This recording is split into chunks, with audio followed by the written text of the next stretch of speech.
Hello, Serge here from the Backyard Driving Range. Oh, we have a question that came in today, and this is from Dave Deemer, and Dave says, thanks for all the lessons. I look forward to all of your golf tips. I go through hot and cold streaks, 73, 74, 75, then 81, 82, 83. I lose the groove. Any ideas how to improve consistency?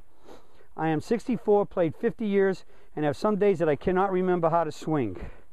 Thanks, Steve. Okay, Steve. Okay, consistency. That means you're looking for the swing to stay in the groove, swing after swing. Now, even the best machines, even the finest tuned race cars, I've heard that every time they even take the car on the track, one time they bring it in and recheck it. So the first thing that you have to do is you got to have some sort of checklist of what's critically important in your setup that tends to go wrong.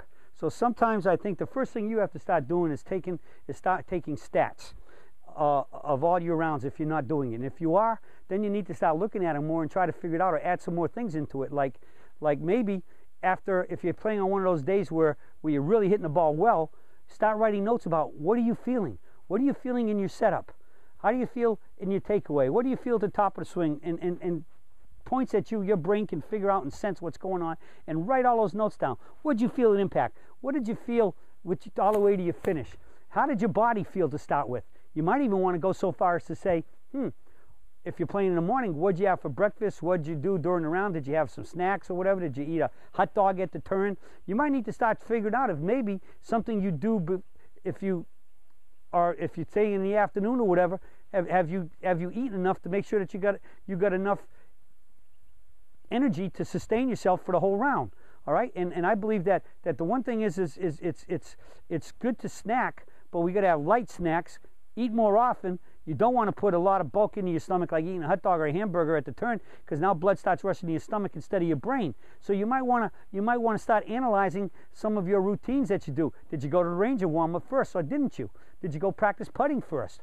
All right, and get the feel of the greens in your putting stroke on the good days, and you didn't on the bad days. So you could find out that maybe some of the things you're doing on the good days has a lot to do with why you shoot a good score and feel good and shoot a good score, and other days they're not. So you might have to start tracking this stuff and find out, okay? Another thing is the consistency comes with a consistent routine. And you might want to think about your routine where do you feel like you were taking extra waggles or taking longer to think or whatever. You just got to start analyzing all of these things. Maybe have a friend help you, whatever. Go to the range and work on a good routine that you can walk in and get into the ball from when you finally take your last practice swing. You can get into it, do a quick 1-2 step set up into your alignment and your posture, a couple waggles and gone inside of 10 seconds. So the practice swing that you just felt you'll still be swinging the field, because the experts say that within 10 seconds of a practice swing, it's already starting to wash itself away. All right, it's fading away. So if those good days, you might be on a quicker routine, and you get the ball and you're swinging sooner, so that the feeling is still a good feeling in your brain, and you're sending the message to your muscles is there or not. So you got to find out what's going on. And I think ultimately, in the end, the stats are going to do it. And you might want to start keeping consistent stats in terms of where you're hitting the ball on the club face, where you're starting it versus your target, where it's ending up versus where you started, and see and do this with all the clubs, because you got to find out that maybe on your bad days it might only be one club going bad, like A, you're not driving the ball that good, or B, your fairway woods are bad, or oh, your chips were off today, or your putting was bad. All right, and it might be that your putting distance control was bad on long putts, and it was all due to the fact that you had your whole problem was you hit the ball pretty good, but you three putted. Because if you don't keep enough stats and you don't think about your swing after your game after the round, I don't care. Even if I go to the club and just play 3 holes, which seems to be my big thing for now. I haven't played 9 holes in so long, it's ridiculous. I sneak out and play 3 holes. When I get done that round and I'm driving back home, I analyze what I did, how I hit those balls. Now I use that for practice. I might play 3 holes, but effectively I'm going to get 9 in, because I might hit 2 or 3 drives every hole, and I might hit 2 or 3 shots or 4 shots to the green, and I make sure I fix every ball mark and more, because you got to leave the course better than what you found it.